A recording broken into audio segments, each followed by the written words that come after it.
Ian Rapoport says that Lamar Jackson has a much better chance of playing this week. John Harbaugh just spoke to the media. He said Lamar Jackson was improving a lot throughout last week. Also put the discussion to bed that Lamar will start over Huntley if he's ready to go. Reports are also saying that TJ Watt is a long shot to play this week. Mike Tomlin says that he needs a full week of practice in order to play. We'll go over some playoff seeding odds. We get some salary cap updates and comp pick updates. We're talking all that and more in today's episode of the Flock Rundown. Ravens Flock.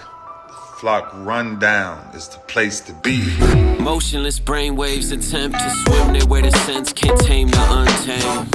What's up, Ravens fans? My name is Ryan, and welcome back to another episode of the Flock Rundown.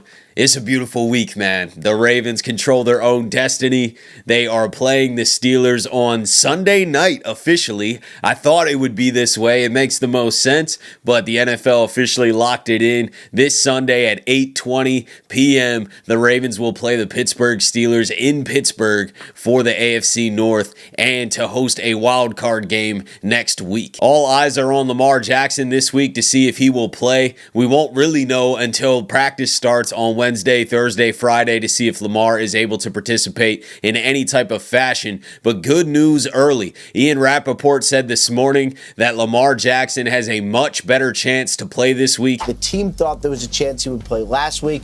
Obviously, a much better chance that he would play this week. You hope he is out there. No one has said for sure that Lamar will play. They're just getting into the building today, just going to check everything out and see where it all stands.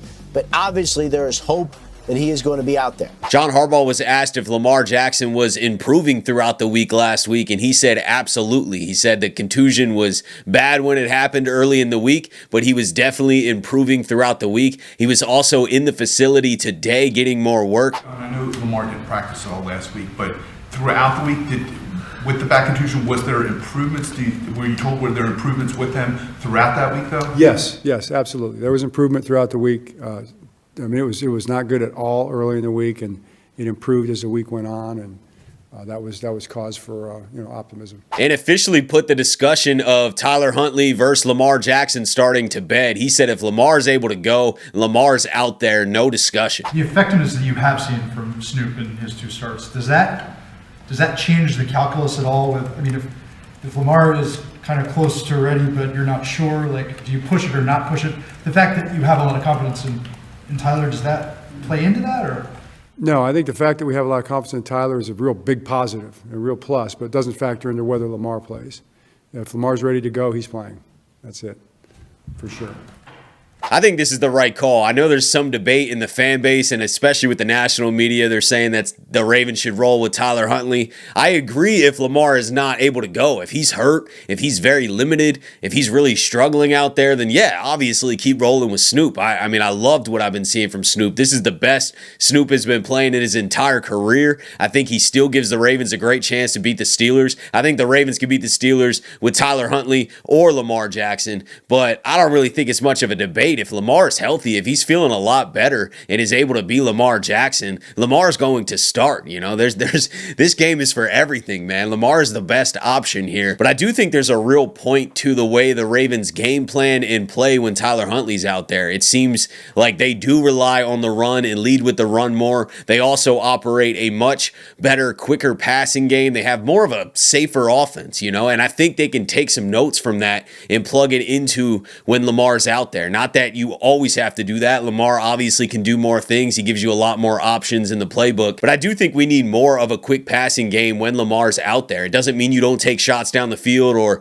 let plays develop, but let's have more quick passes. You know what I mean? You don't always let plays develop. You're not always holding on to the ball. I like the way Tyler Huntley just snaps the ball and throws it right away. He knows exactly where he's going to. It's a much more simple offense, and you do have more options when Lamar Jackson's out there, but it's smart to have some simplicity as well and just take what the defense is giving you and continue to churn down the field and go on these long drives. Look at the time of possession in that Green Bay game. That is a recipe for winning football. well. And we can definitely take notes from the way we play with Tyler Huntley, the way we game plan when he's out there, and plug that into the Lamar Jackson Ravens offense, because I really think that with Lamar operating some of that and being himself, the Ravens are going to be in a lot better position to beat the Steelers and potentially go on a run here in the playoffs. But the Ravens leading with the run and relying on Derrick Henry should not change. I mean, this is the way the Ravens are built. I know they want to do a lot of other things. They've tried a lot of other things throughout the season. Their most successful offense is leaning on the back of Derrick Henry. And speaking of Derrick Henry, he needs 31 rushing yards in Week 18 to put together back-to-back seasons with 1,500 plus rush yards and 15 plus rush touchdowns at age 30 or older. No other player in NFL history has done it once. Derrick Henry continues to defy the older running back narrative, and I think he's an outlier. I mean, there is something to running backs declining after 30, but he's a special specimen, man. This guy is one of the best NFL players in history, not just running back, one of the best players ever, and the Ravens need to continue to lean on him. I cannot believe it is the final week of the regular season. This season flew by. It's been a roller coaster of a season, but there are some juicy games on this slate and heading into the playoffs, and this year I've teamed up with DraftKings Sportsbook to bring you guys an incredible offer. New customers bet $5, get $200 in bonus bets if your bet wins. That's right, new customers turn $5 into $200 if your bet wins, paid in bonus bets. The crown is yours. And stay in on the action using your bonus bets on DraftKings same game parlays for a shot at an even bigger payout. Just make sure when you're signing up that you use my promo code TFR. In some Steeler news, NBC Sports Pro Football's Talk, Mike Florio, take it for what you want, reports that TJ Watt is a long shot to play in Week 18. We also heard Mike Tomlin say that TJ Watt needs a full week of practice in order to play. He is not going to play him when he's practicing in a limited fashion because he's coming off of something very serious with that lung contusion. So he needs a full week. He needs to prove to the Steelers that he's fully back healthy in order to go in Week 18. I wouldn't be surprised if he ends up going in Week 18, but all reports early, and I know it's Mike Florio, but I've seen this elsewhere as well, all early reports are saying that it is a long shot for TJ Watt to play. We'll obviously see how this week of practice turns out. You know, Wednesday or Thursday could provide a different update. If he's getting in full practice, he's playing. But as of now, it does seem like he is a long shot. They also will definitely be without Darnell Washington, who broke his arm, and they're going to be without DK Metcalf,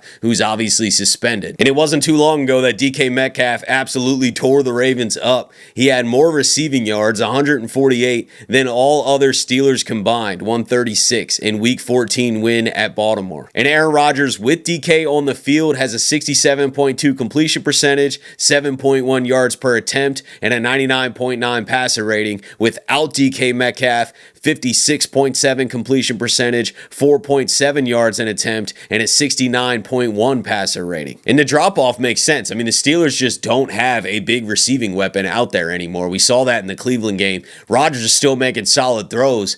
Guys aren't coming down with the ball. Guys aren't that open, you know? So the Ravens need to play aggressive coverage and not play off of guys and give them so much room like we did in Green Bay. And definitely keep focus on stopping the run, blowing up screens. I just think the Ravens need to play an aggressive style of defense against this Steelers team. There's not going to be a lot of room. There's not a lot of guys out there that can really burn you. I mean, I just think that the Ravens defense is set up to hold this Pittsburgh Steelers offense to under 20 points, and that should win this game. We got some Ravens salary cap updates from Brian McFarland as well. The Ravens enter the final week of the regular season with $10.6 million in cap space. All unused cap space is carried over into 2026. The Ravens are in great position with cap space in 2026. Still got a lot of key guys to pay though. And we also got a comp pick update. Thanks to 70% playing time in Buffalo, Tre'Davious White has qualified for a comp pick, and the Ravens are now slated for the max of 4 comp picks in April. 5th round pick for Stevens, 5th round pick for McCary, 7th round pick for Harrison, and 7th round pick for Jones.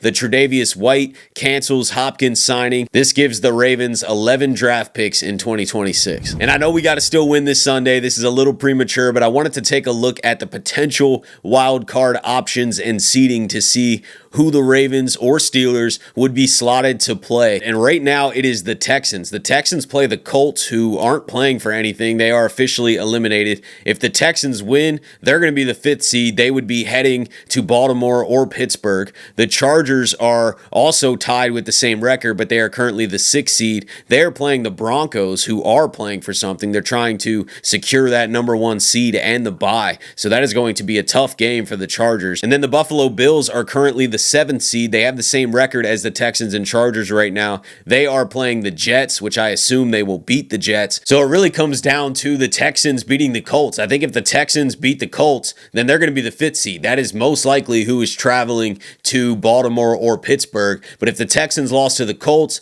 and the Bills beat the Jets and the Chargers lose, then the Bills jump up and the Bills would be traveling to Baltimore or Pittsburgh. So we'll see how it shakes out. It's still early, and obviously the Ravens got to win. That's why I said Ravens or Steelers. I'm not just slotting in that the Ravens are going to win, but I did want to take an early peek at who could potentially be traveling to Baltimore or Pittsburgh. And right now, most likely, it is going to be the Houston Texans. But let me know what you guys are thinking about this matchup against the Steelers Sunday night. I'm also going live tonight with Noah. Can't wait to see you guys there and chop it up with you guys and celebrate, the fact that we're even still alive, man. This is a great position. The Ravens really, after how this season has went, couldn't ask for much else. Hopefully we get Lamar back. It's looking like he should be coming back.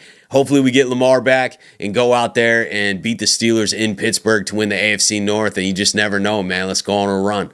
But I appreciate you guys, as always, for tuning in to another episode of the Flock Rundown. Have a beautiful rest of your day, and let the greatest linebacker in the history of the game take us out. Ravens Flock. The Flock Rundown is the place to be. My man Ryan has been a lifelong Ravens fan since he was born. So I'm telling you now, it's about to go down. The podcast, the Flock Rundown. Ravens, baby. Nothing gets better than waking up and wondering how high we can fly.